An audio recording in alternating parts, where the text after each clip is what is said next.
Welcome to The Explainer. Today we're diving into something totally fascinating and, honestly, deeply misunderstood. We're talking about the lived reality of high intelligence. We're going to explore this really profound paradox. Why is it that having a brain built to understand the vast complexities of the universe can actually make it so incredibly hard to connect with the person standing right next to you? It's this massive tension between brilliant capability and profound, almost painful isolation. Okay, let's just dive right into this. So we're kicking things off with this really raw, honest truth I found directly on a Reddit thread. A 44-year-old user who actually tests in the 98th percentile for verbal reasoning asked the community, "Does being gifted ever feel like you have a strange mental illness and no one is smart enough to help you?" They talked about intuitively spotting gaps in systems and fixing broken processes, only to have people look at them like some kind of specimen or just avoid eye contact altogether. They mentioned dropping a truth bomb only to ruin the vibe. And man, that perfectly captures the visceral lived experience of gifted isolation. It's not just about being smart, right? It's about feeling like you're a constant threat in the world simply for being exactly who you are. All right, let's jump right into Section 1, the hardware, experiencing the world at maximum volume. Now, to really wrap our heads around this loneliness, we can't just look at social skills. We actually have to look back at some pioneering research from the 1960s by psychologist Dr. Kazimierz Dabrowski. He realized something absolutely crucial. He saw that intelligence isn't just about thinking faster or, solving complex math equations. It is an intensely physiological experience. He coined this term called overexcitabilities, or OEs. And what's really wild about this concept is that it completely redefines giftedness as a mind-body connection. Having an overexcitability literally means having heightened neuronal sensitivities. So these individuals aren't just processing data, they are experiencing everyday life at an overwhelming, unmedicated volume.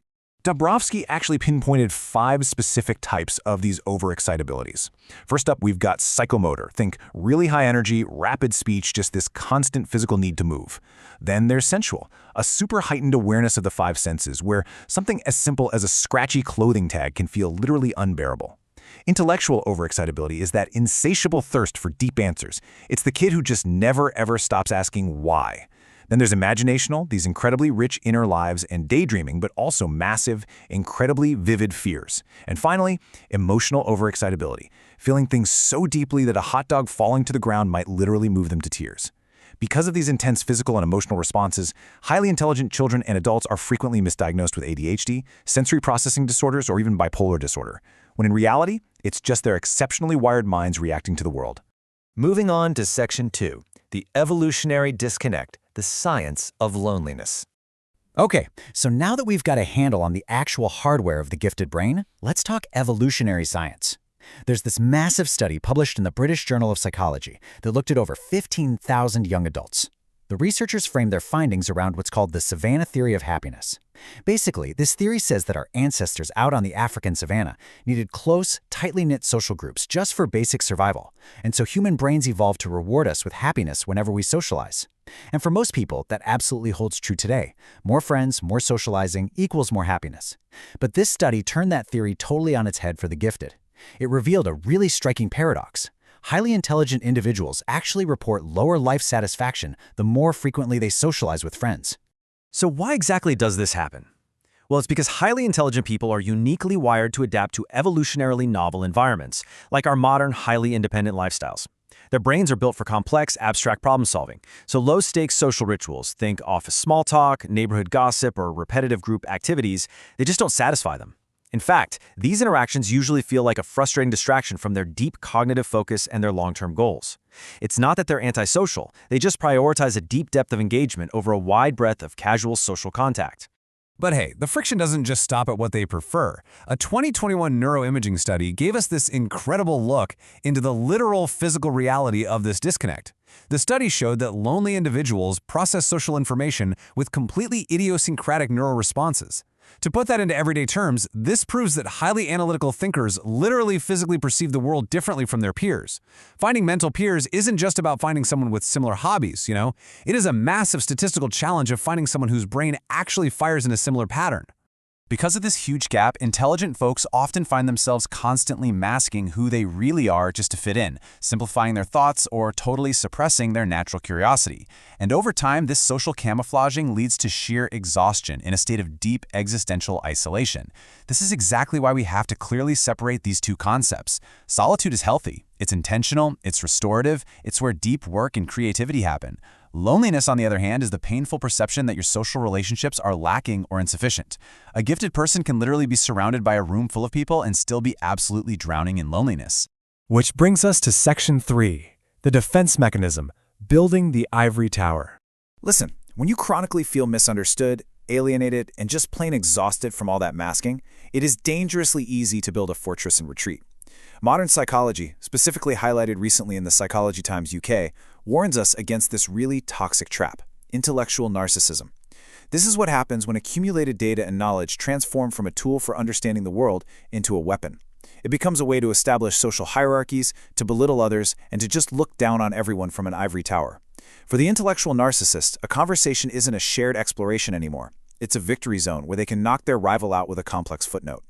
And the tragic irony in all of this, according to the American Psychological Association, this kind of intellectual arrogance actually hides some profoundly rooted insecurity. The narcissist is basically thinking, if I appear smarter than everyone else, no one will ever see my emotional deficiencies. And this is heavily fueled today by our digital echo chambers and the Dunning-Kruger effect. The result is just devastating. It completely destroys cognitive flexibility. The mind becomes dogmatic and stiff. And worst of all, it slowly kills a person's empathy, turning literally every opposing view into a personal attack and destroying any chance of a healthy democratic dialogue. Finally, let's look at Section 4, the resolution, the path to connection. So what's the fix? How do we actually escape this narcissistic trap, tear down that ivory tower, and find genuine connection without, compromising our intellect or putting on a mask? Well, the true antidote is intellectual humility. Studies by psychologists Porter, Schumann, and Leary prove that intellectual narcissism uses knowledge as this icy wall to keep people out and protect a really fragile ego. But intellectual humility, it uses knowledge as a bridge.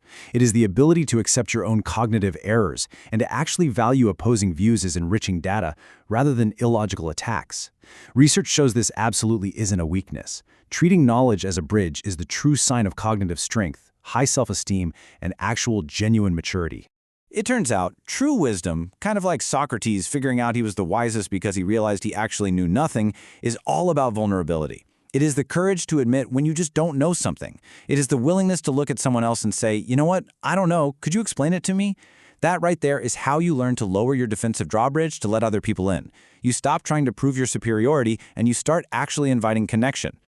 As we wrap up this explainer, I want to leave you with a pretty provocative thought. You've got this incredibly capable, intensely wired brain.